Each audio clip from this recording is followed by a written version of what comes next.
back when you could get a domain name. You know, that made sense. Is that better? Can you hear me? Can you hear me? No, I can't hear you. Please.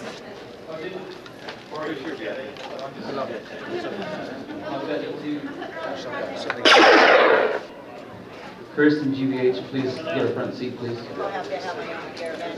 Right, Chris, get You it. in? You gonna go in? Come on in. Go ahead 1 second. Over there near the fence.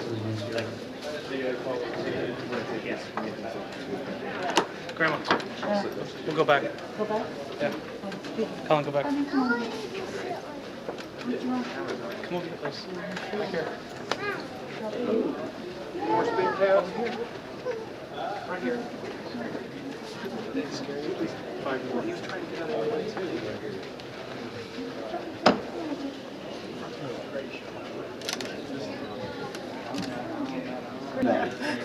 You can get somebody.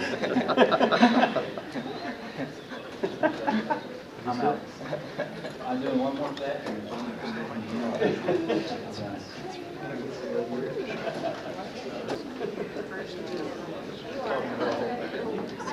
No, remember. I don't want to get too much. Good afternoon, and welcome to what may be the first event of its kind in the history of the Star Wars community.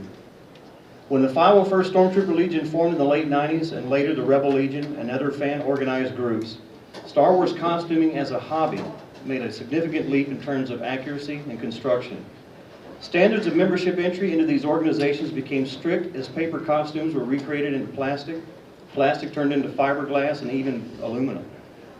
Later, exhibits like The Magic of Myth and The Art of Star Wars gave fans a chance to get closer to their heroes than ever before, and afforded costumers and prop makers the opportunity to get first-hand knowledge of the actual construction techniques used in the movies. Ladies and gentlemen, this is Jeremy Bulloch.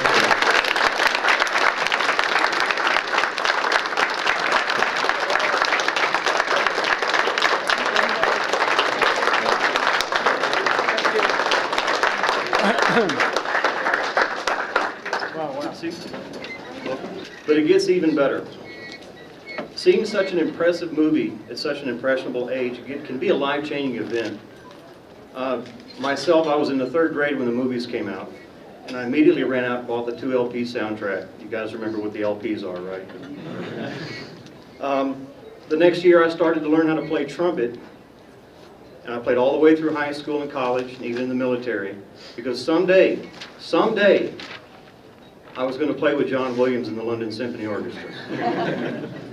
But several other fans experienced similar reactions. When they decided to venture in the world of costuming and props, they began to recognize their own talents for art, sewing, computer-aided design, leatherwork, sculpting, carving, fiberglassing, painting. And they turned these hobbies into their professional careers.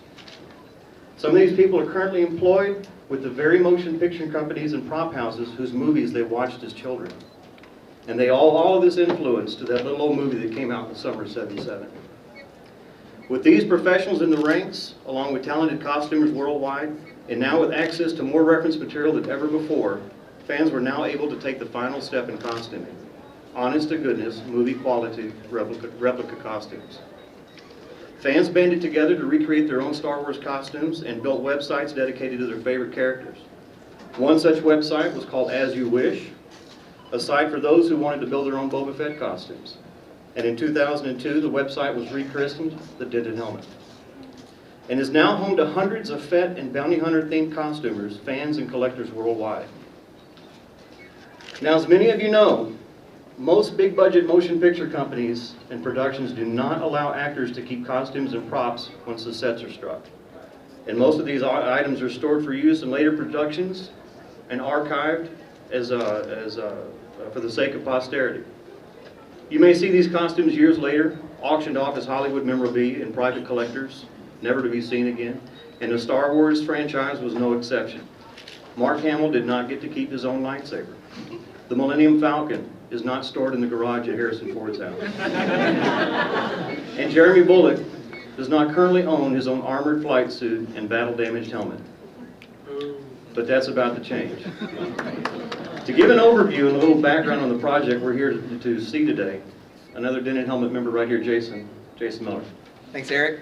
All right, so how did we get here today? Well, October 20th, 2007, we kind of came up with the idea. The Denon Helmet had a booth at the last Comic-Con, and we had a life-size Fett on display. And what's funny about it is that it was a combination of stuff that I'd worked on for like 3 years and stuff that Alex had worked on. So it was kind of a Jason Alex Fett that was assembled together. It was a mutt. Yes, it was a mutt, absolutely, absolutely. But yeah, I've been working on my own Fett for like 3 years now, and I still don't have mine completed. So it really speaks to the accomplishment that we have here today by presenting Jeremy with his own complete suit in only 6 months. But at the Comic-Con, and we had our table set up, Jeremy, of course, stopped by. And the really neat thing is that you can tell when you're around Jeremy that he still appreciates Star Wars, and he still enjoys the character that he's made so famous. And I really think that's unique, especially in Hollywood, when you see so many actors and celebrities that, you know, maybe don't give back to the fans the way they should, or maybe, you know, don't enjoy the role that they once, you know, had or made famous. But with Jeremy, it's something completely different. You can tell that after all these years, he still, you know, appreciates being a part of the greatest movie ever. But basically what happened is, you know, at our table, this guy right here, Alex, aka Spidey Fett on the Denon Helmet, had a few brief conversations with Jeremy, and I don't know how it exactly happened, but I think there was some dialogue that Jeremy mentioned maybe casually that he'd love to have his own costume. And so that's kind of where it started. It's kind of the, you know, the words were said to Alex, and then Alex's mind started to spin, and you know, the idea came about, wow, you know, Jeremy wants his own costume, maybe we should go out and try and get this thing done. Well, after the con, we were so graciously invited over to Phillips Museum, and we spent some time there, and it was really neat because at Phillips Place he has a beautiful theater, and we just so happened to have Empire Strikes Back on, and you know, I was watching it, and I just happened to look over and notice that Jeremy was leaning over the edge watching the carbonite scene. And I'm sitting here going, wow, this is like really cool. You know, you've got Boba Fett watching Boba Fett, you know. And so I went and I got Alex. I go, dude, go over to the theater room. Go over there, go over there. And so Alex stood kind of right in the very back, and Jeremy was right, leaning over the edge. And the scene was on, and I grabbed my camera like the fanboy I am, and I was just snapping a few pictures. So I actually have a cool picture. It's got Boba Fett in the background, and then Jeremy, and then Alex, and it was just like, I was like, wow, this is great. So as the night progressed on, you know, Alex had a few more conversations with Jeremy, and I told him, I said, man, this is really cool.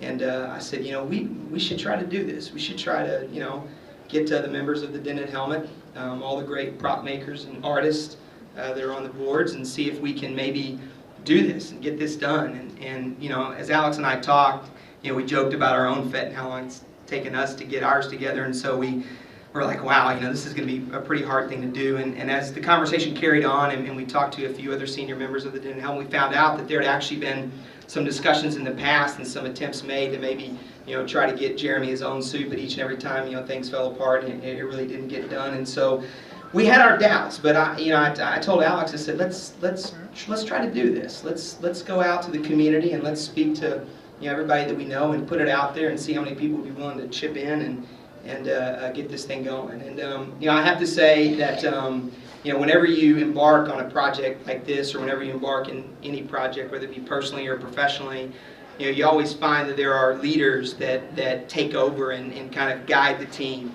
And this guy here, Alex, has been our project leader, and he's been the guy that's really held this entire thing together. And at times when we thought it was all going to crumble and fall apart, you know, he stepped up and rose to the occasion and got everybody back together and made sure it happened. So without further ado, I'd like to officially introduce Alex Alba, aka Spidey Fett, and he's going to finish it up here.